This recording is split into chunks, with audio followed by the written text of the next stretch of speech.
大家好，我是 Roland。如果说过去几十年的世界关键词是全球化，那么今天这个世界最真实的关键词可能只剩下两个字：分裂。美国推动供应链回流，欧洲重新强调产业安全，中美科技竞争不断升级，全球贸易保护主义重新抬头。越来越多国家开始担心一件事：如果未来世界真的全面脱钩，谁还能活得更好？但就在这种时候，新加坡却做了一个非常特别的选择。2025年5月，李显龙再次访华，而且第一站不是北京，也不是深圳，而是广西南宁。很多人可能会疑惑，一个国际金融中心国家为什么突然对广西这么重视？但如果你仔细看李显龙这次行程，你会发现，新加坡正在做的其实不是简单外交，而是在为未来10年甚至20年的全球经济格局提前布局。因为新加坡比任何国家都更清楚，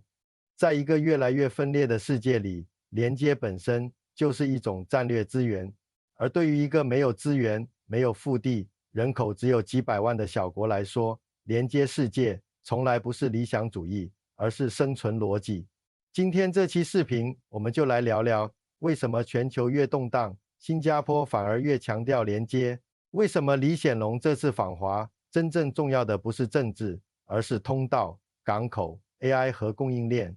以及确定性枢纽这个新角色，未来又会怎样改变每一个普通新加坡人的生活？过去几十年，全世界其实都默认了一件事：全球化会越来越深。工厂可以放在中国，芯片可以来自台湾，能源来自中东，金融中心在纽约和伦敦，货物通过新加坡流向全球，大家彼此依赖，彼此连接。但过去几年，这套逻辑开始迅速变化。疫情暴露了供应链的脆弱性，俄乌冲突、伊朗战争推高能源价格，越来越多国家开始重新思考一个问题：如果未来发生冲突，关键产业掌握在别人手里怎么办？于是，美国开始推动制造业回流，欧洲强调战略自主，全球供应链逐渐从效率优先转向安全优先。而这种变化对大国来说，也许只是产业升级，但对于新加坡来说，问题却非常现实。因为新加坡最大的优势从来都不是土地，不是人口，更不是资源。新加坡最大的优势一直都是连接，港口、金融、物流、航空、贸易、资本流动、跨国企业总部，几乎所有新加坡核心产业本质上都建立在一个前提之上：世界必须保持开放。所以，当全球开始分裂，新加坡其实比很多国家更焦虑。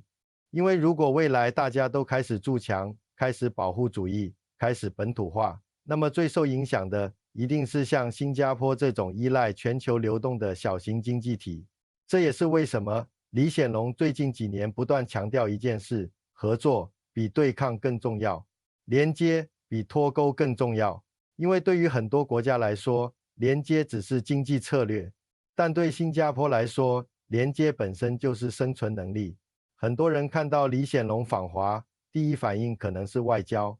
但如果你认真看他的路线，你会发现，这次真正重要的其实是广西，因为广西背后代表的是整个中国西部与东南亚的新连接体系。李显龙这次重点参访的是西部陆海新通道。这个项目简单来说，就是把中国西部通过铁路连接广西北部湾港，再进入东南亚和全球市场。过去，中国西部货物如果想出口，大多数需要沿长江一路运到上海，再出海，距离远，时间长，成本高。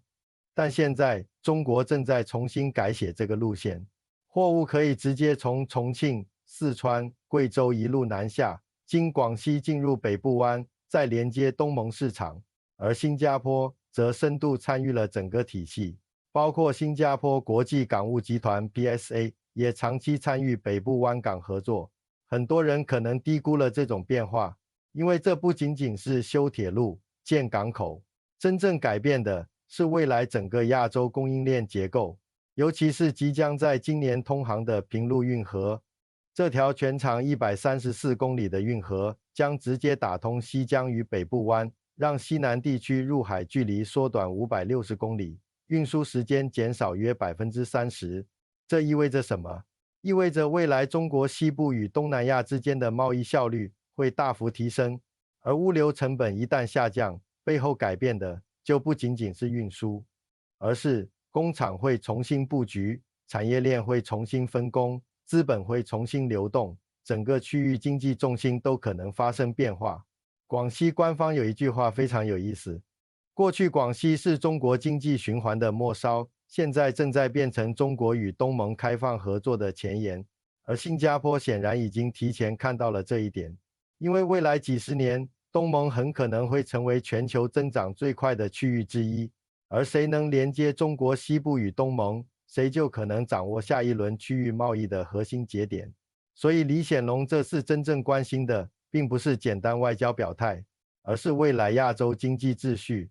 更值得注意的是，李显龙结束广西行程后，下一站去了上海，而且重点不再是港口和物流，而是 AI 和科技。